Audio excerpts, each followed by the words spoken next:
So I invite you to read in unison with me from Matthew 5, hearing God's word as we read it. Now when Jesus saw the crowds, he went up on a mountainside and sat down.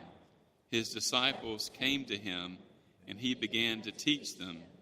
He said, "Blessed are the poor in spirit, for theirs is the kingdom of heaven. Blessed are those who mourn, for they will be comforted. Blessed are the meek, for they will inherit the earth. Blessed are those who hunger and thirst for righteousness, for they will be filled. Blessed are the merciful, for they will be shown mercy. Blessed are the pure in heart, for they will see God. Blessed are the peacemakers, for they will be called children of God. Blessed are those who are persecuted because of righteousness, for theirs is the kingdom of heaven. Blessed are you when people insult you, persecute you, and falsely say all kinds of evil against you because of me. Rejoice and be glad, because great is your reward in heaven. For in the same way they persecuted the prophets who were before you." The word of the Lord. You may be seated.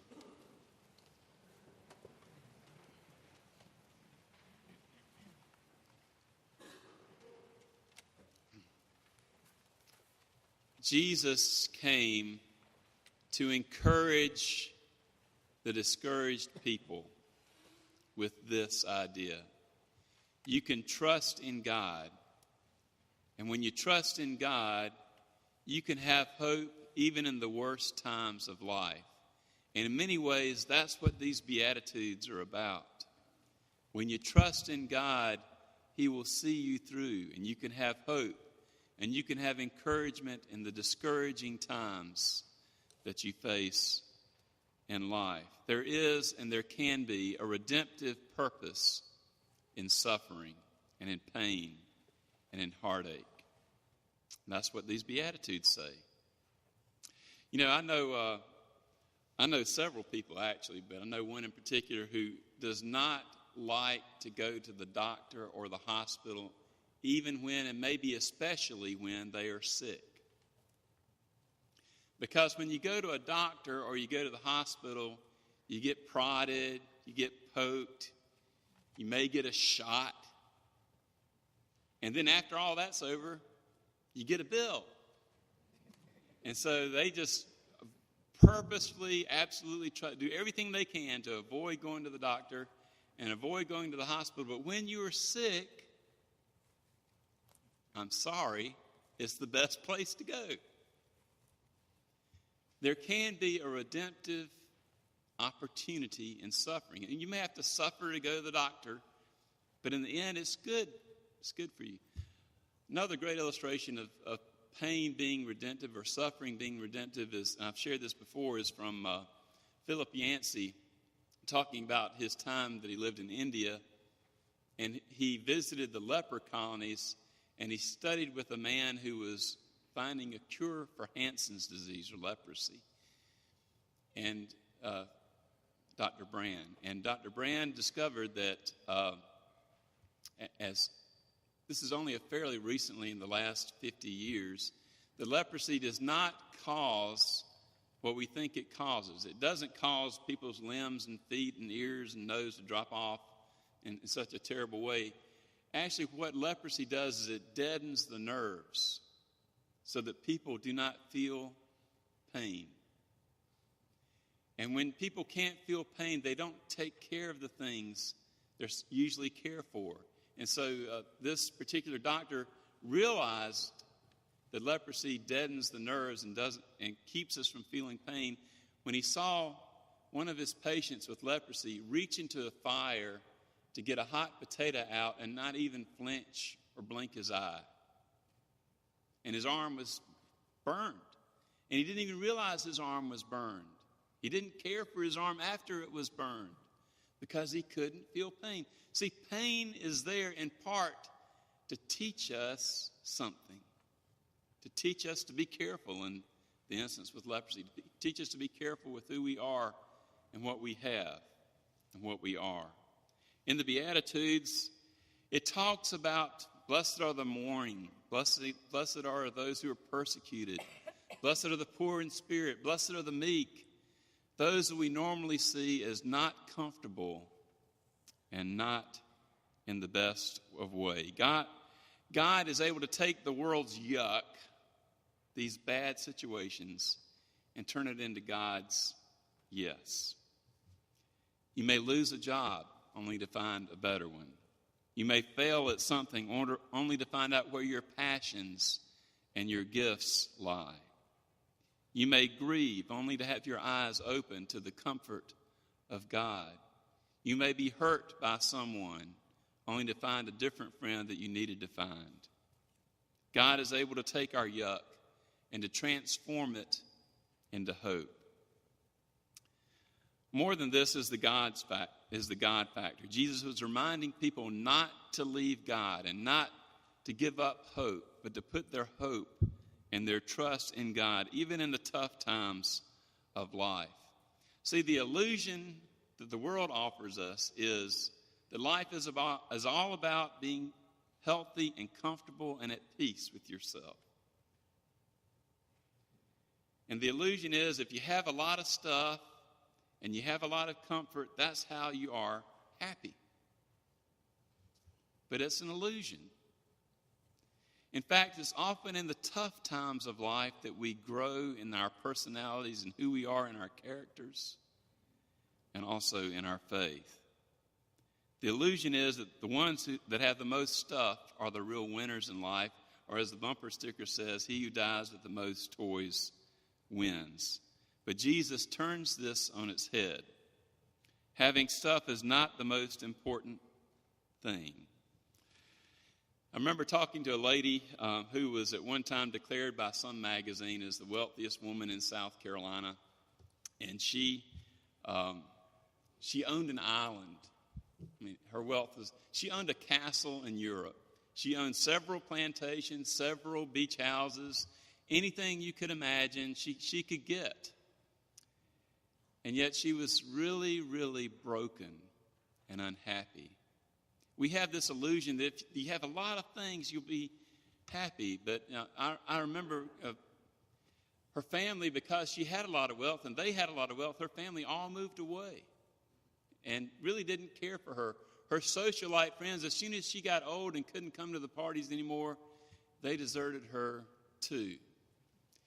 And the one person that really cared for her every day was this lady who was an elementary educated person who came to her house every day, and she ended up buying her a new house, buying her a new Cadillac every year, and just throwing millions of dollars at this lady, just wasting her money because she could. And I remember asking her before she went to the nursing home, and she was a member of our congregation, I said, what would you, if there's one thing you could tell me to tell our congregation, since you can't come anymore, what would you have me tell them? She said, tell them that money is not all it's made out to be. I said, then I will. So I'm telling you today. Blessed are the poor in spirit, Jesus said, for theirs is the kingdom of God. It sounds like the poor in spirit have nothing. But Christ said the poor in spirit have everything. The kingdom, the very kingdom of God.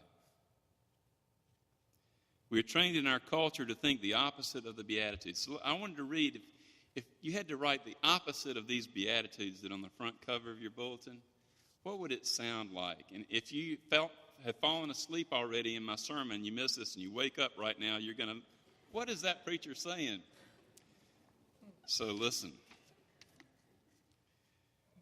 This is what our culture, I think, teaches us and our children and our grandchildren. Happy are the proud, for they will be respected. Happy are those who do not have to mourn, for they don't need anything or anyone. Happy are those who relish in their selfishness, for they will be filled with selfishness. The opposite of the Beatitudes is, happy are those who are tough, hard, and never show mercy, for they will be feared. Happy are those who don't worry about purity and holiness, for they won't have to worry about God. Happy are those who don't get involved in other people's troubles, for they will not be called nosy. Happy are those who are not persecuted for their riches and prosperity, for their riches and prosperity will increase, and they will fit right in. Don't let that run your life, and don't let it ruin your life. Do not seek to fit into this world simply to be comfortable. The comfort the world gives us is ashes to ashes and dust to dust. Don't seek to be like that. Seek to rise above your ashes, to rise above your problems and your troubles and your heartaches and your sins and the sins that were given down to you, to soar as a child of God. And Jesus teaches us how to soar by putting trust in God in the tough times, in the hard times of life. Dallas Willard, a philosopher who taught at Fuller Seminary and U.S. University of Southern California, asked this question: who do you think are the unblessables of life? Who do you think is unblessable? In your circle of friends and neighbors and family, who do you think are the ones who are unblessable? The answer is there's nobody. God can bless anybody in any state. And sometimes the people that we think are not blessed are the people that God really is blessing. Whosoever will can come to God. Your sins can be forgiven. Your burden can be lifted. Your past, however scarred, however deep, you don't have to live in your past forever. You can be free in Jesus Christ. Your yuck can become God's opportunity for yes. The Beatitudes are so important. It's Taylor says it's a recipe. I say it's like a constitution for the Christian church. It's so important that I want our children, before they leave Lake Murray Presbyterian, to memorize the Beatitudes, to take it with them wherever they go. I'm not going to preach on each one of these Beatitudes, but the first one is really a summary. Blessed are the poor in spirit, for they shall see God. I preached on all the Beatitudes before, and I'm going to write on it in my daily devotional blog that'll be on our website every day. But I want to concentrate on the first, which is a summary, but I want to say something about all of them. First of all, the Beatitudes that are on the cover of our bulletin are not commands. They're not imperative. They are descriptive. And, it's not saying you ought to mourn so that you will be comforted. It's not saying go out and find a way to grieve. It's not going out and find a way to be persecuted so you can be persecuted like the prophets before you. But on the other hand, there are some things in there that are commendable for us, like showing mercy, being meek, having a pure heart, being a peacemaker. Those are things that we should seek. But they're not, even then, don't come up with 8 commandments that come from the Beatitudes.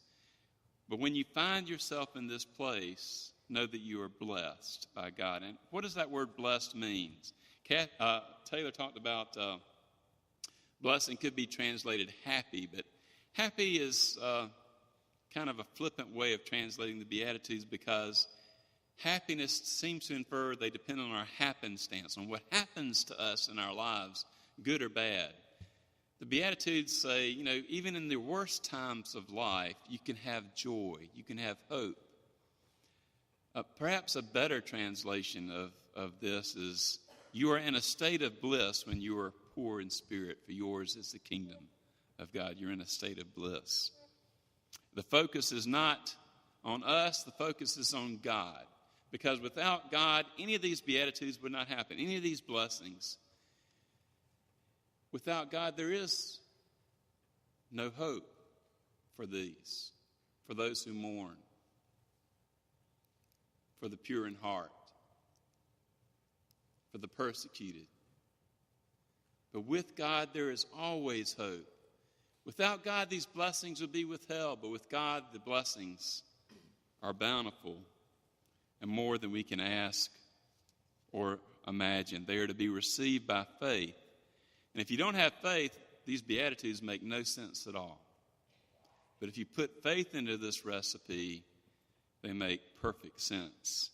And you can testify, many of you can testify, that it was when you were mourning and when you were hurting and when you were down that you found God's mercy and grace and hope in life. So blessed are the poor in spirit, for theirs is the kingdom of heaven. Luke's version is a little bit different. Luke says, blessed are you who are poor, for yours is the kingdom of heaven. And it just emphasizes the more stuff you have, the more you're distracted, the more you can be distracted from paying attention to God. But when all your stuff is stripped away, and one day for each of us it will all be stripped away, can you listen to God? Can you hear God's voice, or have you plugged your ears so much you don't have ears to hear anymore? It is not an accident that in the exceedingly wealthy areas of the world, the faith is declining, like Western Europe or United States. Because we think, why do we need God? We can have anything we want. We can be comfortable. We can make it. If we have a problem, we go to the doctor. If you need food, you go to the grocery store. You don't have to really depend on God for just about anything, even in the tough times. But in the poorest regions of the world, the faith is exploding. And the Christian faith is growing around the world despite shrinking in Europe and America, because people are finding God to be helpful to them in their tough times. And many of us are refusing to look for God in the tough times of life. An example of that is Chiapas, Mexico, where our young people are going in a few weeks. In Chiapas, I went there last year. They have 2 cell phone towers in the whole state of Chiapas. It's like saying there are 2 cell phone towers in South Carolina, about the same size. And most of the people there do not have cars. Most of the people walk. And most of the people there do not have shoes. They walk barefooted. And yet, that is one of the fastest growing places for the Presbyterian Church in the world today. Why is it growing? Because God's Spirit is at work there. And people are opening to listen to God's help. And they know that God is their refuge. They know that God is their strength. They know that they can depend on God in the tough times. Do you know that? Do you know that God can give you blessings in the toughest times of life, when you're poor in spirit, when things are not going your way, when you're mourning, when you're persecuted? Some say this phrase, poor in spirit, refers to being down or being depressed. Certainly in America, we know a whole lot about depression. We lead the world in per capita income. We lead the world off and on, and we lead the world in the way we work in our work hours, but we also lead the world in depression. It is an epidemic. And if poor in spirit means being sad, America should have some idea of what that is like. The use of antidepressants in our country has increased 400% since the year 2000. Suicide is the leading cause of death among our teenagers, has been that way for years. And now they're saying that for those over 65, it's the leading cause of death, suicide, for men over 65. So we know a lot about depression, but the thing is, without God, depression is really hopeless. But with God, You can take depression, your anxieties, your worries, and you can turn them upside down. You can take the yuckiness and find joy in it. Jesus said, "Blessed are the poor in spirit, for theirs is the kingdom of heaven." The never-ending, ever joyful, more than you can imagine, more blessed than anything in this life, kingdom of heaven is yours if you're poor in spirit. But if you're not poor in spirit, you can't get to the kingdom of heaven. You can't get there if you're not poor in spirit. Think about it. If you can't bow your head to God in humility, it's hard to ask him into your heart. If you can't submit to God and you think it's all about you, you can't give your heart to God really and truly and fully. If you can't say, "Not my will, but thine be done," you can't enter the kingdom of heaven. The Message version of this beatitude, the Message version is kind of a paraphrased version, translated by Eugene Peterson, Presbyterian, says this about verse, "Blessed are the poor in spirit, for theirs is the kingdom of heaven." He translates it, "You're blessed when you're at the end of your rope. With less of you, there is more of God and his rule." You're blessed when you're at the end of your rope. With less of you, there's more of God and his rule. At some point, we all reach the end of our rope. Some, when they reach the end of the rope, do not know where else to turn. Years ago, I was in the hospital for 2 weeks, and this is like 40 years ago now. And I can still remember this card that I got in the hospital, and it was the card of a cat, a little kitten, about 2 feet off the ground, and the cat had its claw stuck in a rope, and it had this panic look on its face, holding onto this rope. And the caption underneath said, "When you reach the end of your rope, tie a knot and hang on." Never forgot that. But there's some who just can't tie that knot. They've reached the end of their rope and they don't know how to tie the knot. They don't have any strength to tie the knot. The good news is this: Jesus Christ has tied the knot. He's given you a reason to hang on. He's given you hope. He's given you a way to turn your world upside down. Put your hope in him. Hang on to him. He is the rope. He is the lifeline. He is the one that can turn your being poor in spirit into being blessed in the kingdom of heaven. Amen.